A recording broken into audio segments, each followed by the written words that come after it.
Hi friends, ఈరోజు మనం home loan తీసుకొని ఇల్లు కట్టాలా లేకపోతే మన ఓన్ డబ్బులు పెట్టి ఇల్లు కట్టాలా అన్న విషయాన్ని మనం ఈరోజు క్లియర్గా తెలుసుకుందాం.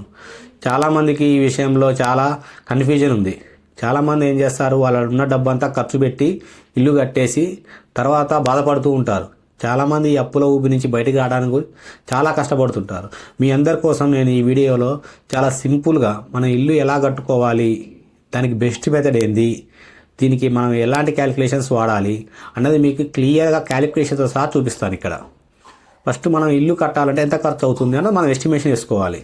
మన కాడ ఎంత ప్లేస్ ఉంది, దానికి ఎంత ఖర్చు అవుతుంది, ఎంత ఎస్ఎఫ్టీలో కడుతున్నాము, ఇదంతా మన ఇంజనీర్ దగ్గరికి వెళ్తే వాళ్ళు మీకు ప్లాన్ గీసి ఇగో ఈ బెడ్రూము ఇంత ఎస్ఎఫ్టీ ఇంత సైజు, ఇగో ఈ సిమెంట్ వాడతాము, ఈ కాంక్రీట్ వాడతాము అన్నీ వాళ్ళు క్లియర్గా మీకు ఎస్టిమేషన్ వేసి ఒక 25 నుంచి 30 లక్షలకి మన బడ్జెట్ తగ్గట్టు వాళ్ళు చేసి ఇస్తారు.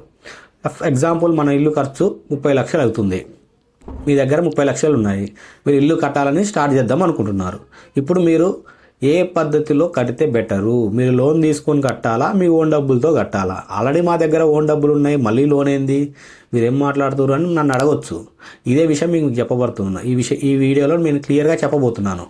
అదేంటంటే, ఇప్పుడు మీరు 30 లక్షలు ఉన్నాయి మీ దగ్గర, వాటితో కట్టేస్తే మీ 30 లక్షలు అయిపోతుంది. మీకు సంవత్సరాల్లో మీ ఇల్లు అయిపోతుంది. 6 మంత్స్ 1 ఇయర్లో ఇల్లు కట్టుకోవడం అయిపోతుంది, మీ గృహప్రవేశం అవుతుంది, మీరు అందరూ హ్యాపీగా ఉంటారు. అది అందరూ చేస్తున్నది.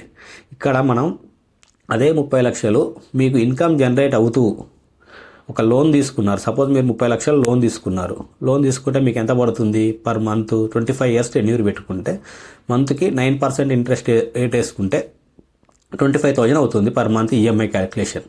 25 ఇయర్స్కి 30 లక్షలు 9% ఇంట్రెస్ట్. మీరు ఏ హోమ్ లోన్ క్యాలిక్యులేటర్ తీసినా ఇంతే వస్తుంది. అంటే నెలకి 25,000, 25 సంవత్సరాలు కడితే మీరు తీసుకున్న 30 లక్షలకు కాస్త 75 లక్షలు కడతారు. ఇప్పుడు 25 సంవత్సరాలు ఓవర్ టెన్యూర్లో ఈ 9% ఇంట్రెస్ట్ రేట్ మీద. ఇదే అమౌంట్ మనం 30 లక్షలు ఎస్డబ్ల్యూపీ పెట్టుకున్నాం అంటే మ్యూచువల్ ఫండ్స్లో ఇన్వెస్ట్ చేసి ఒక మంచి బ్యాలెన్స్డ్ ఫండ్స్లో నేను చెప్తాను మీకు ఎలాంటి ఫండ్స్లో పెట్టాలో. ఆ వీడియో నేను ఎలాంటి ఫండ్స్ అనేది కూడా మీకు కింద డిస్క్రిప్షన్లో ఇస్తాను, ఎలాంటి ఫండ్స్ బాగుంటాయి అన్నది కూడా. అట్లా మనం ఆ 30 లక్షల్ని మంచి ఎస్డబ్ల్యూపీ పెట్టుకొని నెలకి 25,000 ఇన్కమ్, ఆటో ఇన్కమ్.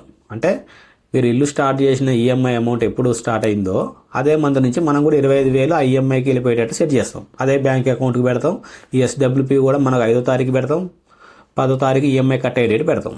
5వ తారీఖు నాడు మీకు 25,000 ఈ 30 లక్షల నుంచి ఇంట్రెస్ట్ పెరిగింది మనకు బ్యాంక్ అకౌంట్లో పడుతుంది. 10వ తారీఖు అదే అమౌంట్ 25,000 బ్యాంక్కి వెళ్ళిపోతాయి. సో ఇదే ప్రాసెస్ మీరు 25 సంవత్సరాలు కంటిన్యూ చేస్తే మీకు ఎంత మిలుగుతుంది అన్నది నేను ఈ వీడియోలో క్లియర్గా చెప్తాను. 30 లక్షలు మీరు 15% క్యాలిక్యులేషన్ వేసిన ఇంట్రెస్ట్ క్యాలిక్యులేషను మనకు ఎంత అవుతుందంటే, నెలకి 25,000 తీసుకోగా కూడా 3 కోట్లు అవుతుంది. అంటే మీ 30 లక్షలు కాస్త 25 సంవత్సరాల్లో 3 కోట్లు అవుతాయి. ఏంది, మీ నెల 24,000, 25,000 తీయంగా కూడా. సో అర్థమవుతుందా? ఇక్కడ మీకు మీ ఇల్లు మీకే ఉంటుంది 20 సంవత్సరాల తర్వాత. మీ లోను క్లియర్ అవుతుంది. మీ దగ్గర ఏమైనా సర్ప్లస్ అమౌంట్ మళ్ళీ వేరే ఇన్కమ్ జనరేట్ అయినా అది కూడా పెట్టేసుకొని మీరు ముందే హోమ్ లోన్ బేసిక్ అమౌంట్ కట్టేసుకుంటుంటే మీకు తొందరగా కూడా క్లియర్ అవుతుంది. మీకు హోమ్ లోన్ తొందరగా అయిపోవాలనుకుంటే. లేదు వదిలేద్దాం, అది సెట్ అయిపోయింది కదా అని అట్లా వదిలేసిన మీ పిల్లలు పుట్టినప్పుడు ఇప్పుడు మీరు ఇల్లు కట్టినా వాళ్ళ పెళ్ళికల్లా మీకు ఇదే 30 లక్షలు 3 కోట్ల రూపాయలు అవుతుంది. Just mutual funds basic interest రేటే వేసిన నేను 15%. ఒకవేళ మీకు 15% కంటే ఎక్కువ రిటర్న్స్ వచ్చిన ఫండ్స్ ఉన్నాయనుకోండి, అది మీకు అప్పుడు 3 కోట్లు కాస్త 5 కోట్లు 8 కోట్లు కూడా వస్తాయి. ఇదంతా ప్రాక్టికల్. ఇది మన ఇండియాలోనే పాసిబుల్ అవుతుంది. వేరే కంట్రీ ఎకానమీలో ఇప్పుడు ఎక్కడ మనకు ఇంత రిటర్న్స్ వచ్చేది లేదు. ఇప్పుడు ఆల్ ఓవర్ వరల్డ్ కూడా ఇండియన్ ఎకానమీలోనే గ్రోత్ చేస్తున్నారు, ఇన్వెస్ట్ చేస్తున్నారు. ఎందుకంటే Indian economy 7 to 8% per annum GDP growth rate ఉంటుంది. దీనికి ఇన్ఫ్లేషన్ 4%, 5% ఎవ్రీ ఇయర్ మనకి ఇన్ఫ్లేషన్ ఉంటుంది. ఈ జీడిపి గ్రోత్ రేట్కి ఇన్ఫ్లేషన్ యాడ్ చేస్తే మనకు మ్యూచువల్ ఫండ్ రిటర్న్స్ ఎంత వస్తుందో చెప్పొచ్చు. దీన్ని బట్టి మనకు 12 to 15% బేసిక్గా ఇండెక్స్ ఫండ్సే వస్తాయి. మనం మంచి ఫండ్స్, మన బ్యాలెన్స్డ్ ఫండ్స్, మంచి అడ్వైజర్ ఇచ్చిన ఫండ్స్ తీసుకొని మనం ఇన్వెస్ట్ చేస్తే మీకు ఇంకా ఎక్కువ రిటర్న్స్ వస్తాయి. సో అదంతా నేను చూసుకుంటాను. ఈ personal financial advisor Saikrishna వరకాల.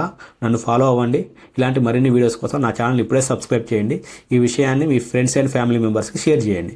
Thank you.